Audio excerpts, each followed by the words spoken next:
Kuwait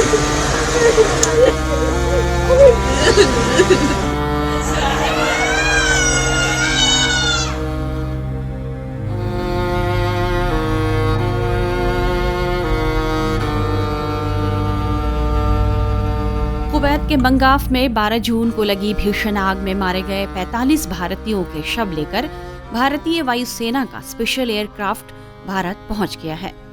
aircraft Kerala के Kochi airport पर land हुआ, क्योंकि मृतकों में सबसे ज्यादा 23 लोग केरल के हैं। इसके बाद एयरक्राफ्ट दिल्ली के लिए रवाना हुआ। विदेश राज्य मंत्री कीर्तिवर्धन सिंह भी इसी एयरक्राफ्ट से कुवैत से लौटे हैं, जिसमें मृतकों के शवों को लाया गया। मृतकों के शवों को कोच्चि एयरपोर्ट पर श्रद्धांजलि देने के बाद उन्हें परिजनों को सौंप दिया गया है। कोच्चि में केरल के सीएम पी विजयन ने भी मृतकों को श्रद्धांजलि दी। इस हादसे में जान गंवाने वालों में 22 लोग तमिलनाडु के भी हैं, 7 आंध्र प्रदेश से, उत्तर प्रदेश के 3 और बिहार, उड़ीसा, कर्नाटक, महाराष्ट्र, झारखंड, हरियाणा, पंजाब और पश्चिम बंगाल के 1 लोग हैं। हादसे की जानकारी मिलते ही प्रधानमंत्री नरेंद्र मोदी ने तुरंत एक बैठक बुलाई और उसके बाद विदेश राज्य मंत्री कीर्तिवर्धन सिंह कुवैत के लिए रवाना हो गए। वहां उन्होंने अलग अलग 5 अस्पतालों का दौरा किया, जहां घायल भारतीयों का इलाज किया जा रहा था। कुवैत के मंगाफ शहर की एक बिल्डिंग में 12 जून को स्थानीय समय अनुसार 4:30 बजे सुबह भीषण आग लगी थी। आग में कुल 49 लोगों की मौत हुई, जबकि 50 से ज्यादा घायल हैं। इनमें से 48 शवों की डीएनए टेस्ट के जरिए पहचान की गई है, जिसमें 45 भारतीय निकले, जबकि 3 फिलीपींस के हैं। यह सभी लोग एक ही इमारत में रह रहे थे और एक ही कंपनी के लिए काम भी कर रहे थे। केरल के मृतकों में पठानमथिट्टा, कोल्लम, कोट्टयम, मलप्पुरम, कन्नूर और कासरगोड जिले के लोग हैं।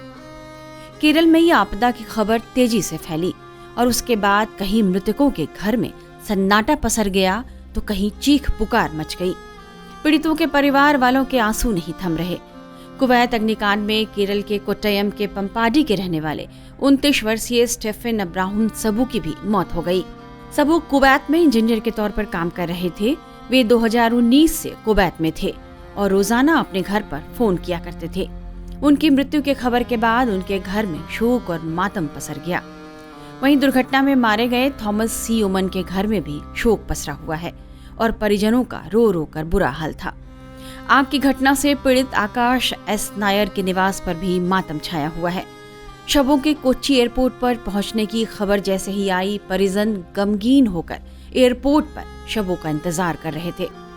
केरल के मुख्यमंत्री पिनाराई विजयन की अध्यक्षता में हुई कैबिनेट बैठक में राज्य के उन परिवारों को वित्तीय सहायता के रूप में 5 लाख रुपए देने का फैसला किया गया है, जिनके परिजनों की आग में मृत्यु हो गई है, और घायलों को 1 लाख रुपए दिए जाएंगे।